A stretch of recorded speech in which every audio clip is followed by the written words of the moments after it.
Welcome to Great Talking Entertainment. I'm your host, KJ, and this is the YouTube channel where I review movies and TV shows from all your favorite superheroes, including Marvel Comics, DC Comics, and much more.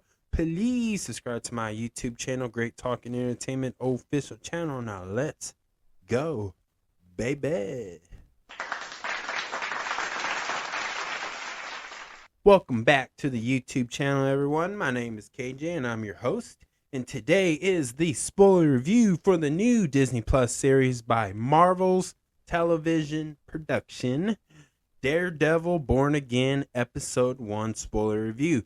If you have not seen this show, y'all, pause this, give me a thumbs up, because that would help my YouTube channel grow.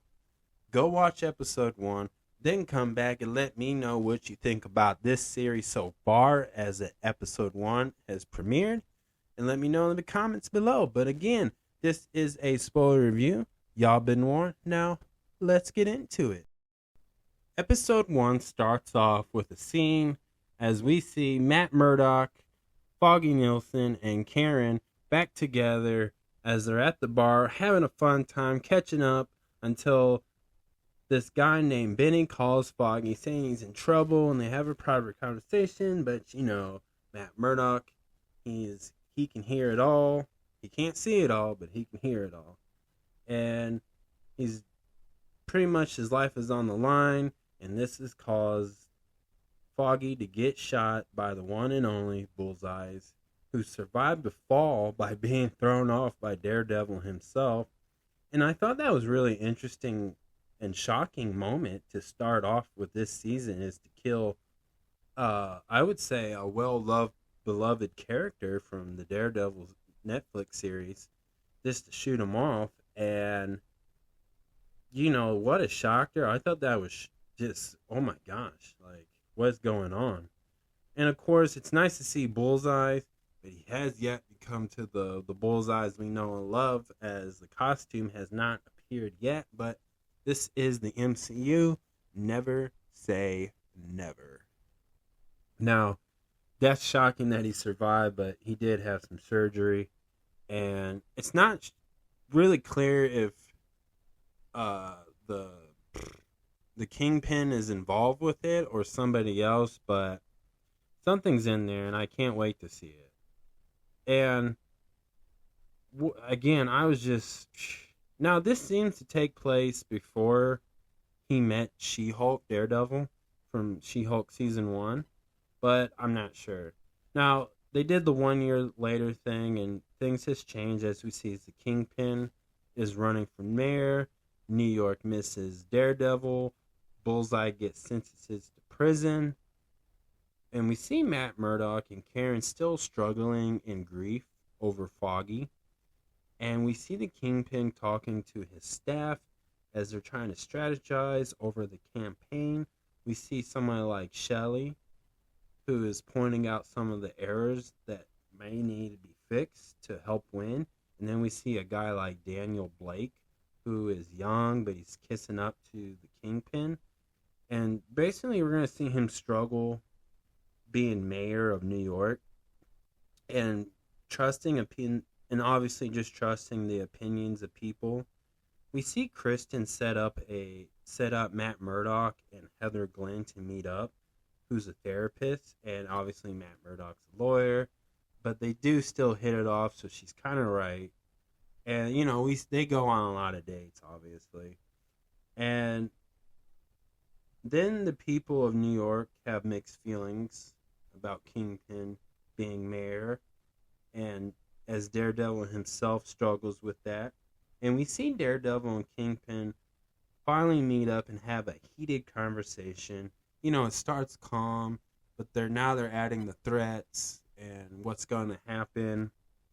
And they even, in this conversation, we see references from past Disney Plus series from Marvel, which is like Echo and Hawkeye series. And obviously they're talking about Echo herself, about her shooting him in the face or the eye. And they kind of laugh, and but they let each other know that they're going to stand on business. And Kingpin's the Kingpin and Daredevil is Daredevil. So that's how that show goes with that. But I love that. It was really a neat conversation, dialogue, and it just gave me goosebumps and chills down my spine because I haven't seen these characters in a long time, as have you guys as well. So that was one of my favorite scenes. And obviously they showed this scene in the trailer, but to finally see it in full scene was amazing. This sets up the tone, though, of the vigilante versus the villain throughout this season, basically. Now, we learn that Kingpin has won the election of mayor and of New York, of course, and he's looking over New York while Matt Murdock is struggling and he's walking through the city. And it kind of reminds me of the Batman, where Bruce Wayne is just walking in Gotham City. And, because this is the vigilante guy, right? And I really like that tone. And it's neat now because it's like Kingpin's on top and Daredevil's no more because he doesn't want to do it no more. And it's just... So let's get into some topics. Let's just talk about Matt Murdock, a.k.a. Daredevil. What I like about episode 1 with him so far is he's really shocked and grieving over Foggy's death, obviously. So him putting on the suit and the cowl, it just seems like it's not going to happen. But obviously it will. It will happen. This is called Daredevil Born Again. So he feels like he can't hold... If he goes back, he's going to go make the same mistakes he made through the Daredevil series, which was on Netflix at the time.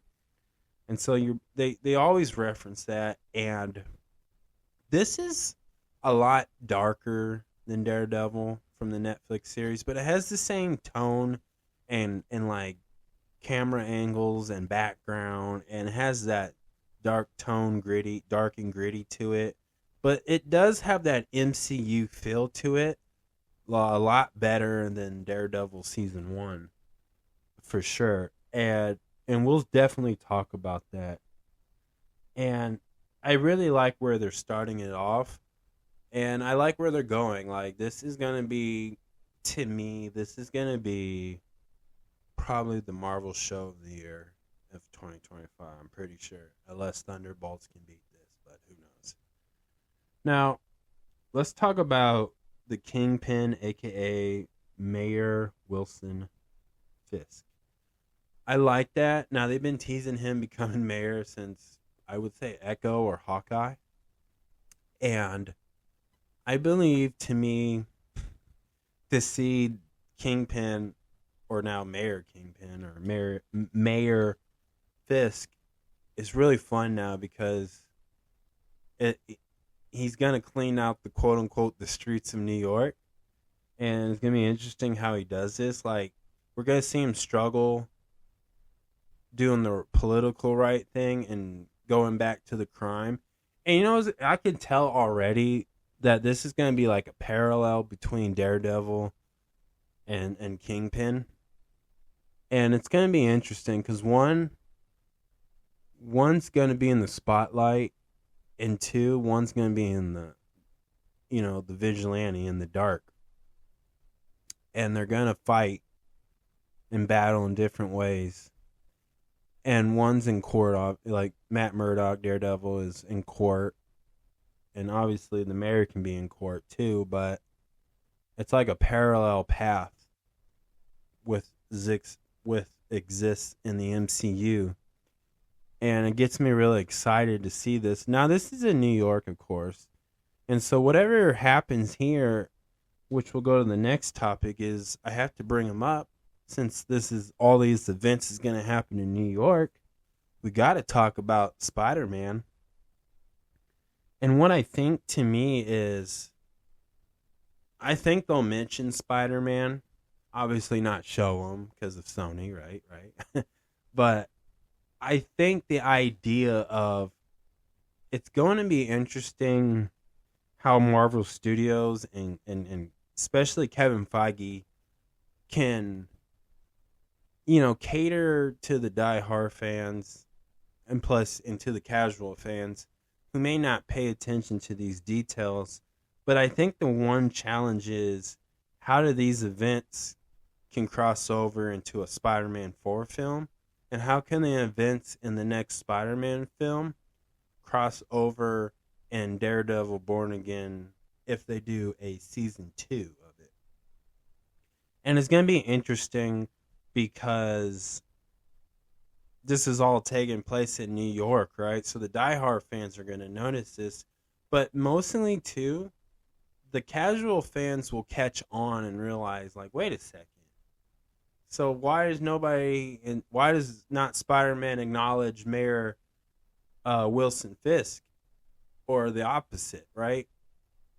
I think they're gonna have to, but they can this time. They really can, but obviously they can't have Tom Holland in the show. I don't even think he can just show up as Peter Parker.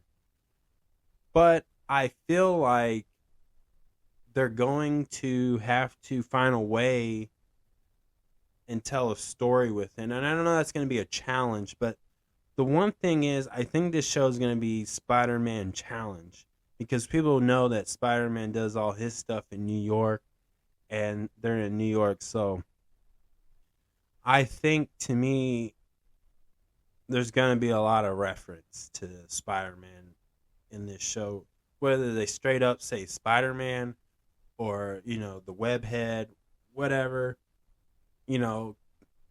Can they put the Daily Bugle in this show? I don't really know, but I think that's one of their challenge, and I think that's going to be the most concerning thing that they're going to deal with. Like, if anybody's comparing this to the Daredevil show on Netflix, you're crazy, because that's not important. Like, this is like a brand new series. It's got to do some callbacks to it, obviously. That's why we saw these characters. But a lot of these characters are not coming back, and that's okay because it's not a big deal. So that's what I think. Even like, the idea of Foggy getting killed on episode 1, right on, just at the jump point, it just makes sense to me. And maybe that actor just moved on in life, which is fine. But I think, honestly, they have bigger plans for Daredevil. And if you want him to interact with other Marvel cameos, I think you got to do the company, the studio, Disney. And I know it's hard to believe with all that money Disney's got, but they're going to have to cut back on the side characters so you can have the bigger cameos show up. And I believe, honestly, we're going to see some cameos, but not Spider-Man, but other Marvel cameos from past shows or movies. So, like, I would not be surprised if you saw She-Hulk in this. They'd be crazy not to. But I could be wrong. And would I be upset if they didn't have She-Hulk? No, not really. I wouldn't be a big deal. But that's the one who I would imagine they would try to get on that show. So that's just me on that.